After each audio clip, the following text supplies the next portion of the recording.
अस्सलाम वालेकुम स्टूडेंट्स। आज हम लाए हैं आपके लिए लेक्चर नंबर 5 और इसमें हम पढ़ेंगे पीरियोडिक टेबल के बारे में। पीरियोडिक टेबल क्या है? ये अगर आपको नजर आ रहा हो तो ये एक टेबल है जिसमें हमने एलिमेंट्स को अरेंज किया हुआ है on the basis of atomic number. देखिए ये हाइड्रोजन का एटॉमिक नंबर 1 है, फिर हीलियम का एटॉमिक नंबर 2 है, फिर एटॉमिक नंबर 3, 4, 5 और इसी तरह सो ऑन। तो इस पीरियोडिक टेबल में जितनी भी चीजें हैं, एक बात तो ये कि वो एलिमेंट्स है, कंपाउंड इसमें नहीं होता। हाइड्रोजन एलिमेंट है, लिथियम एलिमेंट है, बेरिलियम एलिमेंट है। एलिमेंट्स हमारे पास दो तरह के होते हैं, एक नेचुरल एलिमेंट, दूसरे आर्टिफिशियल एलिमेंट। तो एटॉमिक नंबर 92 तक, यूरेनियम तक जितने भी एलिमेंट्स है वो नेचुरल है। इसके बाद आर्टिफिशियल एलिमेंट्स है या मैन मेड जिसको कहते हैं। तो इस पीरियोडिक टेबल की हिस्ट्री क्या है, इसका पहला शक्ल कैसा था, किसने पहले एलिमेंट्स को क्लासिफाई किया और किस शक्ल में क्लासिफाई किया, तो थोड़ी सी हिस्ट्री हम पढ़ेंगे। देखिए, सबसे पहले एक साइंटिस्ट ने एलिमेंट्स को ट्राइएड्स में क्लासिफाई किया, फिर उसके बाद किसी साइंटिस्ट ने ऑक्टेव्स में, फिर मेंडलीव ने पीरियोडिक टेबल बनाया और फिर ये मॉडर्न पीरियोडिक टेबल बना, क्योंकि मैंने आपको दिखाया। देखिए ये मॉडर्न पीरियोडिक टेबल है, जो कि आजकल का पीरियोडिक टेबल है। तो सबसे पहले डोब्राइनर एक साइंटिस्ट था जिसने 1817 में, उस वक्त सिर्फ 53 एलिमेंट्स थे, 53 एलिमेंट्स थे, और उस वक्त के जो 53 एलिमेंट्स थे तो डुब्राइनर ने उसको ग्रुप्स में डिवाइड किया और हर ग्रुप में उसने 3 एलिमेंट्स रखे, इसलिए उस ग्रुप को ट्राइएड कहते थे कि ट्राई का मतलब है 3। तो डुब्राइनर के जो ट्राइएड थे, हर यानी ग्रुप में 3-3 एलिमेंट्स इन्होंने रखे, तो ये एक ट्राइएड है, ठीक है। इसी तरह ये दूसरा ट्राइएड है और इस तरह बहुत सारे ट्राइएड्स उसने बनाए थे। लॉजिक इसमें ये था कि उसने कहा था कि जो एलिमेंट्स है एक ट्राइएड में, तो पहले और आखिरी एलिमेंट के एटॉमिक नंबर का जो एवरेज होता है वो बीच वाले एलिमेंट के एटॉमिक नंबर के बराबर होता है। The average of first and third element, the average of the atomic numbers of first and third element is equal to the atomic number of the middle element। देखिए मिसाल के तौर पर लिथियम का एटॉमिक नंबर है 7, जबकि potassium का atomic number है 39। अब इसका एवरेज निकालें, 7 को 39 के साथ प्लस करें और इसको 2 के ऊपर डिवाइड करें, तो 7 प्लस 39 46 बनता है। 2 के ऊपर डिवाइड करने से आपको मिलेगा 23, जबकि सोडियम का एटॉमिक नंबर एग्जैक्टली 23 है। इसका मिसाल लीजिए, क्लोरीन का एटॉमिक नंबर है 17, जबकि आयोडीन का एटॉमिक नंबर है 53। अब आप 53 को 17 में प्लस करें तो आपको मिलेगा 70, और 70 को आप अब 2 के ऊपर डिवाइड करें तो आपको मिलेगा 35। तो क्लोरीन ब्रोमीन का एटॉमिक नंबर एग्जैक्टली 35 है। तो इसने कहा कि फर्स्ट एलिमेंट और लास्ट एलिमेंट का जो एटॉमिक नंबर का एवरेज है वो मिडिल एलिमेंट के एटॉमिक नंबर के बराबर होगा। और मजे की बात ये थी कि ट्राइएड में रखे गए जितने एलिमेंट्स थे सबके फिजिकल और केमिकल प्रॉपर्टीज भी तकरीबन मैच करते थे। आज भी जो मॉडर्न पीरियोडिक टेबल है उसमें भी लिथियम, सोडियम और पोटाशियम एक ही ग्रुप में हैं, और क्लोरीन, ब्रोमीन और आयोडीन भी अब भी एक ही ग्रुप में है। तो ये पहला अटेम्प्ट था डुब्राइनर का, जो इसने एलिमेंट्स को क्लासिफाई किया। दूसरा ये शख्स था न्यूलैंड। इसकी क्लासिफिकेशन कुछ यूं है कि ये इसने 1863 में यानी उसके बाद इसने एलिमेंट्स को ग्रुप्स में डिवाइड किया और न्यूलैंड के हर ग्रुप में होते थे 7 एलिमेंट्स इन ईच ऑक्टेव। अब इधर एक बात कंफ्यूजिंग है। ऑक्टेव का मतलब है, ऑक्ट का मतलब होता है 8, जबकि न्यूलैंड के ऑक्टेव में एलिमेंट है 7। देखिए 1 2 3 4 5 6 7। तो ऑक्टेव क्यों बोला? असल में इसका ला ये था, इन्होंने कहा कि हर फर्स्ट एलिमेंट की प्रॉपर्टीज 8वें एलिमेंट्स की तरह होंगी। अगर हम इस फ्लोरीन को फर्स्ट एलिमेंट मान ले तो फिर ये दूसरा, तीसरा, चौथा, पांचवा, छठा, सातवां और ये 8वां। तो फर्स्ट एलिमेंट की प्रॉपर्टीज 8वें एलिमेंट की प्रॉपर्टी की तरह होंगी। तो ये इसी तरह अगर आप इसको पहला एलिमेंट कंसिडर करें तो देखिए फिर ये दूसरा, तीसरा, चौथा, पांचवा, छठा, सातवां और ये 8वां होगा। तो पहले एलिमेंट की प्रॉपर्टीज 8वें एलिमेंट की तरह होंगी, जिस तरह की म्यूजिकल नोट्स होते हैं। इन्होंने तशबीह दी अपने ऑक्टेव्स की म्यूजिकल नोट्स के साथ, कि जिस तरह के म्यूजिकल नोट्स होते हैं सा, रे, गा, मा, पा, दा, नी, सा। तो अब देखें ना, 1 2 3 4 5 6 7 8। तो पहले नोट और 8वें नोट का साउंड एक जैसा है। सा के बाद अगेन रा, गा वगैरह होगा। तो अगर आप इसको पहला मान लें तो दूसरा, तीसरा, चौथा, पांचवा, छठा, सातवां और ये 8वां है। तो पहले और 8वें नोट का जिस तरह साउंड एक जैसा होता है, इसी तरह न्यूलैंड के ऑक्टेव्स में पहले और 8वें एलिमेंट्स की प्रॉपर्टीज एक जैसे होती है। तो ये दूसरा था। तीसरा मेंडलीफ था। मेंडलीफ ने एलिमेंट्स को अरेंज किया एक टेबल की शक्ल में,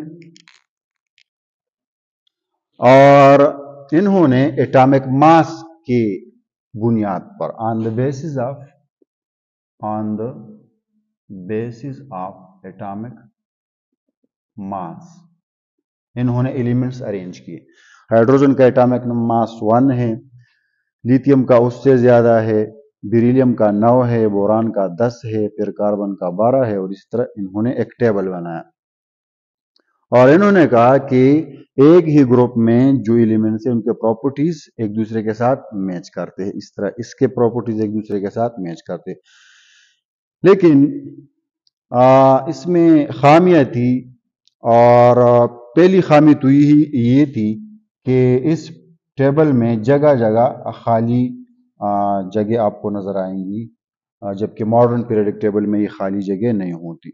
इसका ख्याल था कि एलिमेंट्स बाद में डिस्कवर होंगे जो यहाँ पर फिट होंगे। दूसरी इसमें खामी ये थी, इसका दावा था कि मैं increasing order of atomic mass पे एटम्स रख रहा हूं, 10 12 14 वगैरह 16 19। लेकिन कहीं कहीं पर इन्होंने इंक्रीजिंग ऑर्डर की बजाय डिक्रीजिंग ऑर्डर अपनाया हुआ है। यहां पर आप देख सकते हैं कि कोबाल्ट 58.9 है जबकि निकल 58.7 है, तो यहां पर ऑर्डर डिक्रीजिंग है। तीसरी इसमें खामी ये थी कि इन्होंने बाज दफा ऐसे एलिमेंट्स को एक ग्रुप में रखा था कि उनके प्रॉपर्टीज बिल्कुल एक दूसरे के साथ यानी मैचिंग नहीं थी। मिसाल के तौर पर फ्लोरीन को आप देखें तो ये नॉन मेटल है जबकि मैंगनीज मेटल है। तो मेटल को नॉन मेटल के साथ रखा हुआ है। इसी तरह हाइड्रोजन नॉन मेटल है जबकि lithium, sodium, potassium, rubidium, caesium वगैरह ये मेटल्स है। तो नॉन मेटल और मेटल्स को एक साथ रखा हुआ था। तो ये मेंडलीव का पीरियडिक टेबल। अब जो मॉडर्न पीरियडिक टेबल है, ये मोजले एक साइंटिस्ट है, उसने तरतीब दिया मोजले, और ऑन द बेसिस ऑफ मोजले लॉ, मोजले लॉ, तो इन्होंने एलिमेंट्स को एटॉमिक नंबर की बुनियाद पर तरतीब दिया। ये मेन डिफरेंस है इसके पीरियोडिक टेबल में और पुराने वाले जितने भी थे। पुराने वाले जितने भी थे, तो ओल्ड जितने भी थे वो एटॉमिक मास की बुनियाद पर थे, एटॉमिक मास। जबकि ये वाला जो है मॉडर्न पीरियोडिक टेबल या मोजले पीरियोडिक टेबल, तो ये एटॉमिक नंबर की बुनियाद पर है, एटॉमिक नंबर। अब सवाल ये उठता है कि मोजले ने क्यों एटॉमिक नंबर अपनाया, जबकि ओल्ट जो मेंडलीव था या डुब्राइनर था या न्यूलैंड था, उन्होंने एटॉमिक मास लिया हुआ था। तो इसका जवाब ये है कि उस वक्त एटॉमिक नंबर कोई जानता ही नहीं था। एटॉमिक नंबर अभी तो उस वक्त समझ में आया जब एक्स रेज डिस्कवर हुई 1913 में। तो मोजले ने एटॉमिक नंबर की बुनियाद पर एलिमेंट्स को तरतीब दिया। इसके पीरियोडिक टेबल में 8 ग्रुप्स हैं। देखिए, ग्रुप नंबर 1, ग्रुप नंबर 2, फिर ये ग्रुप नंबर 3, 4, 5, 6, 7 और 8। जबकि इसके पीरियोडिक टेबल में 7 पीरियड्स है, 3, 4, 5, 6 और 7। पीरियोडिक टेबल जो मॉडर्न पीरियोडिक टेबल है उसके ऊपर लेक्चर अवेलेबल है, उसको आप देख सकते हैं, periodic table, modern periodic table की। ठीक है। अच्छा, आखिर में एक चीज और वो है फार्मूला क्या है। ठीक है, देखिए सब्सटेंसेस को लिखने के दो तरीके होते हैं। मिसाल के तौर पर ग्लूकोज एक सब्सटेंस है, तो ये तो इसका नाम है वर्ड्स में। इसका सिंबल हम इस तरह लिखते हैं C6H12O6। तो ये सब्सटेंस है, ये उसका सिंबॉलिक रिप्रेजेंटेशन है। ये क्या है? Symbolic representation. तो what is a chemical formula? The symbolic representation, the symbolic representation of a substance is called chemical formula। अब केमिकल फार्मूला दो तरह का होता है, एक होता है मॉलिक्यूलर फार्मूला और दूसरा होता है फार्मूला यूनिट। तो ये डिपेंड करता है सब्सटेंस के ऊपर। अगर सब्सटेंस कोवेलेंट है, देखिए सब्सटेंसेस दो तरह के होते हैं, एक होते हैं कोवेलेंट सब्सटेंसेस, दूसरे होते हैं आयनिक सब्सटेंसेस। देखिए, मिसाल के तौर पर वाटर है, तो वाटर जो है ये दो एलिमेंट से बना है, हाइड्रोजन और ऑक्सीजन। हाइड्रोजन और ऑक्सीजन के बीच कोवेलेंट बॉन्ड है, तो ये कोवेलेंट कंपाउंड है। इसी तरह सोडियम क्लोराइड भी एक सब्सटेंस है जो सोडियम और क्लोरीन से बना है। सोडियम और क्लोरीन के बाद दरमियान आयनिक बॉन्ड है, तो ये आयनिक सब्सटेंस है। तो कोवेलेंट कंपाउंड का जो फार्मूला होता है उसको कहते हैं मॉलिक्यूलर फार्मूला। यानी इधर हम लिखते हैं, यानी this is the chemical formula, chemical formula of A covalent compound. जबकि फार्मूला यूनिट क्या है? Chemical formula, chemical formula of an ionic compound. ठीक है। अच्छा, अब एम्पिरिकल फार्मूला क्या है? Empirical formula is the simplest form, the simplest form of molecular formula।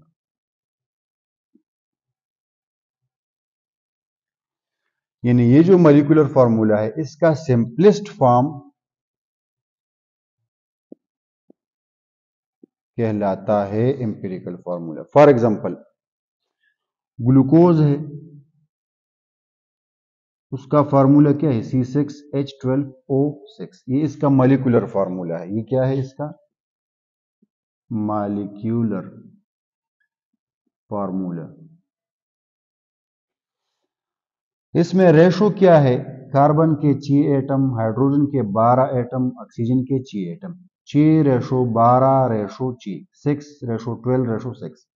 इसको आप अगर 6 के ऊपर डिवाइड करें तो ये सिंपल बन जाएगा, तो बन जाएगा 1:2:1, यानी फिर फार्मूला क्या होगा C1H2O1।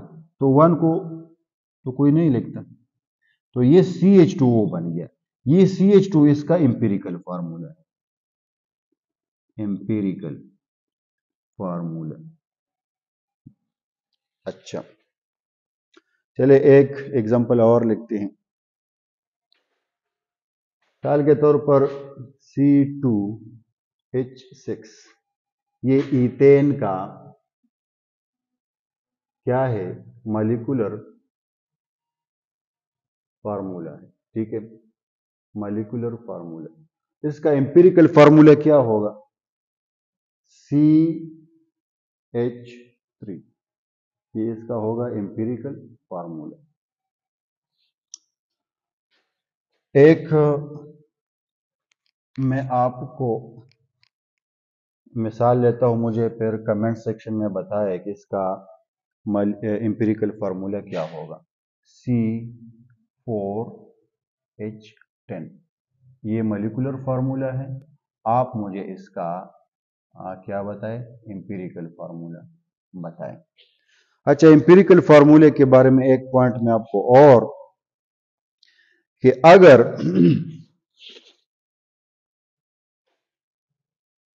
इस तरह का कोई कंपाउंड आपको देखे, वाटर का मॉलिक्यूलर फार्मूला ये है, इसका एम्पिरिकल क्या होगा, तो इसमें रेशो ऑलरेडी सिंपलेस्ट है, इसको आप मजीद सिंपल नहीं कर सकते, तो इसका एम्पिरिकल फार्मूला भी वही होगा। ऐसे सब्सटेंसेस का मॉलिक्यूलर फार्मूला और एम्पिरिकल फार्मूला सेम होता है, क्योंकि इसको आप मजीद सिंप्लीफाई नहीं कर सकते। इसके बाद है स्ट्रक्चरल फार्मूला क्या है, जिसमें आपको बॉन्ड नजर आ जाते हैं इस तरह कि कौन सा एटम किस एटम के साथ अटैच है और किस बॉन्ड, डबल बॉन्ड है, सिंगल है। तो इस किस्म के फार्मूले को कहते हैं structural formula. For example ammonia है, उसका फार्मूला है NH3, इसका मॉलिक्यूलर फार्मूला, इसका स्ट्रक्चर फार्मूला इस तरह है कि इसके साथ 3 hydrogen atom single covalent bond के थ्रू अटैच है। इसी तरह H2SO4 है, सल्फ्यूरिक एसिड का फार्मूला है, मॉलिक्यूलर फार्मूला है, ये क्या है मॉलिक्यूलर। इसका स्ट्रक्चर फार्मूला क्या होगा, सल्फर के साथ डबल बॉन्ड के थ्रू ऑक्सीजन, डबल बॉन्ड के थ्रू ऑक्सीजन, सिंगल बॉन्ड के थ्रू O, फिर उसके साथ H, फिर O और फिर उसके साथ H, तो ये इसका स्ट्रक्चरल फार्मूला है।